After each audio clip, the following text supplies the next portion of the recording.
네, 정보통신기사 기출문제 보겠습니다.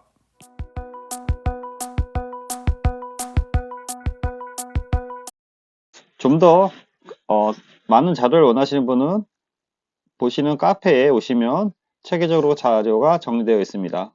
네, 시작하겠습니다. 예, 이번 시간 정보통신 설비와 사용자 검사에 대해서 보겠습니다. 기출 유형을 보면 정보통신 공사업에서 규정한 정보통신 설비의 설치 및 유지 보수에 관련된 공사 이유에 따른 부대 공사가 아닌 것은 정보통신 공사법 시행령에 보면은 공사의 범위가 나와 있습니다. 전기통신 관련 법령 및 전파 법령에 따른 통신설비 공사, 방송법 등에 관한 방송관계 법령에 따른 방송설비 공사, 정보통신 관련 법령에 따라서 정보를 제어, 저장, 처리하는 정보설비 공사, 수전 설비를 제외한 정보통신 전용 전기시설 설비 공사 등 그 밖의 시설 공사에 대해서 언급되어 있습니다. 수전 설비를 제외한이라고 돼 있죠. 그래서 이런 게 좀 헷갈릴 수 있어요. 그래서 이거 바로 잡으셔야 돼요. 우리는 물하고는 친하지 않습니다. 수전 설비. 그래서 물은 아닌 겁니다. 수전 설비 제외한 공사입니다.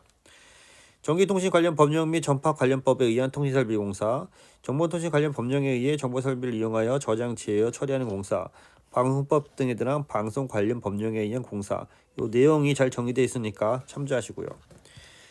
예비기기 설치 기준에 대해서 이제 언급이 되는데요. 설비의 중요도, 고장 발생률, 복구 시간 등을 고려해서 예비기기를 설치해야 합니다. 사용자 검사 대상에 대해서 나오는데요. 사용자 검사는 어떤 그 건물에 전기나 소방 등 통신 관련된 게 다 설치가 되고 나서 이게 전반적으로 잘 돌아가는지 보는 게 이제 사용자 검사. 그 관련 정보통신이 포함된 모든 건물이 정보통신이 포함되어 있죠. 그래서 그 안에는 구내통신 선로 설비, 이동통신 구내 선로 설비, 방송 공동 수신 설비에 대해서 제대로 구성되어 있는지 보는 게 이제 사용자 검사가 되겠습니다. 이런 것들을 이제 건축주가 신청해서 시청이나 군구청에 나와서 이제 확인하는 거죠. 좀 더 세부적인 걸 보면은 여기 보면은 그 사업자용 전기통신 설비가 있고 이용자용 설비가들 있어요.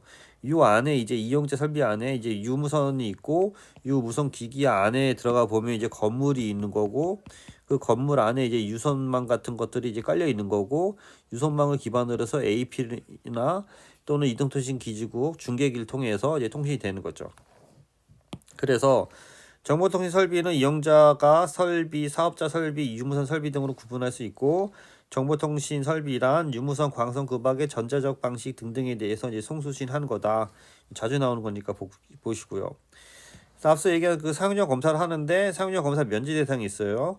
연면적 150m 이하인 아주 적은 건축물. 건축사법에 의해서 건축에서 사용자 검사를 한 거죠. 그러니까 건축에서 신고한 것들은 제외가 되는 거죠. 정보통신 공사법에 따라서 정보통신 감리를 한 거는 감리 보고서에 이미 돼 있기 때문에 이제 제외가 되는 거고 해서 여기서 핵심 키워드는 연면적 150m 이하의 건축물은 제외된다. 건축에서 한 거나 또는 감리한 건 제외된다. 그게 이제 키포인트가 되겠습니다.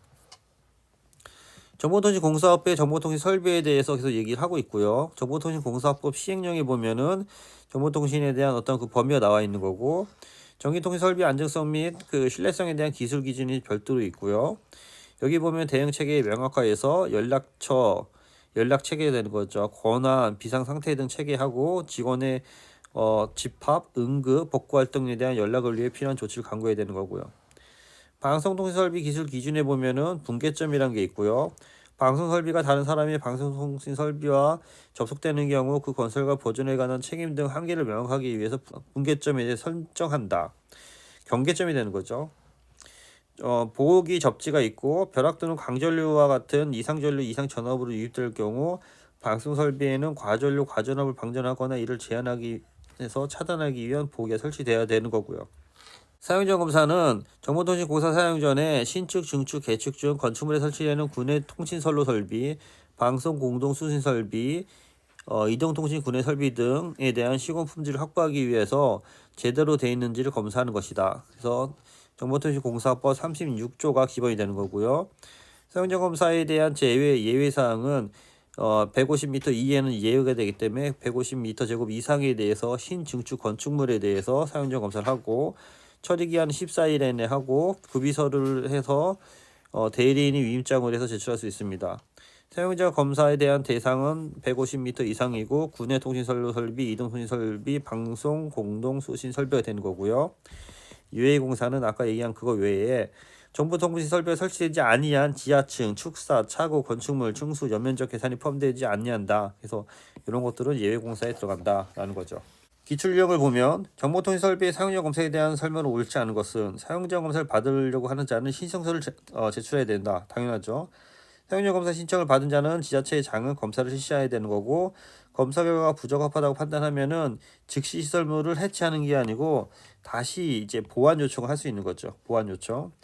검사 결과가 적합하면 지자체는 사용 전 검사 필증을 발급한다. 예, 사용 전이 되는 거죠. 못하고요. 부적합하다고 판단되는 시설물은 바로 해체되는 것이 수정 보완해서 다시 조치하기 요청하는 거죠. 그래서 이것도 상식적으로 풀 수 있을 것 같습니다. 사용자 검사 대상의 대상 공사가 아닌 것은 국내 통신 선로 공사, 이동 통신 공사, 방송 통신 공사. 여기 보면 크게 세 개의 분류가 나와 있죠. 국내 통신, 이동 통신, 방송 통신. 건물을 기준으로 생각하면 될 것 같아요. 국내 전송 선로 설비 공사, 이거는 어떻게 보면 국내 통신 선로 설비에 이제 포함되어 있는 거라고 볼 수 있죠. 그래서 정답이 2번이 되는 거죠. 정보통신공사법 제36조에 이렇게 되어 있어요. 그래서 저희가 사용자 검사 아니면 도망가야 된다 해서 36조 이렇게 외웠죠. 그래서 국내 통신 설비 공사, 방송 공동 수신 설비 공사, 이동 통신 국내 설비 공사가 해당됩니다. 통신 설비의 비상 사태 대응에 대한 설명으로 틀린 것은 중요한 통신 설비의 장애 발생 시 통신 설비 폐쇄 방안이 가구된다. 폐쇄 너무 강화하네요. 이동통신 기지국 장애 발생 시 이동형 기지국 등 임시적 응급 복구를 해야 된다. 이동형 기지국 등 임시적으로 응급 복구를 당연히 해야 되는 거고요.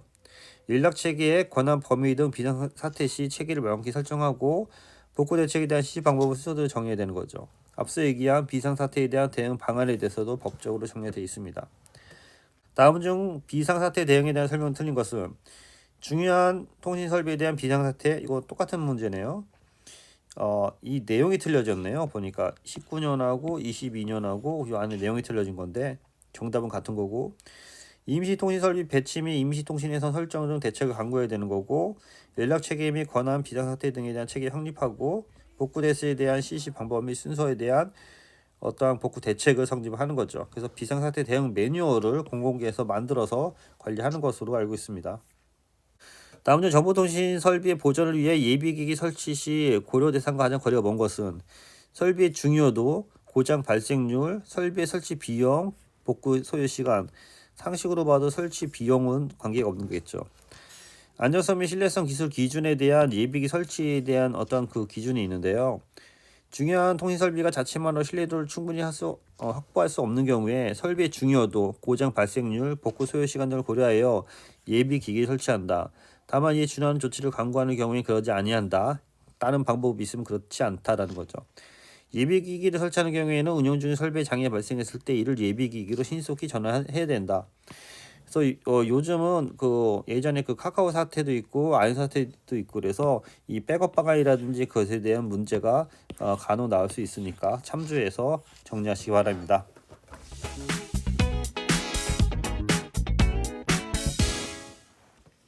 네, 그래서 이제 사용자 검사가 여러 가지 이제 시험에 자주 나와요. 사용자 검사가 기술사 시험에 자주 나오고, 그래서 사용자 검사는 그 정보통신 설비가 포함된 건물이죠. 대부분 건물이 당연히 정보통신 설비가 포함이 돼 있죠.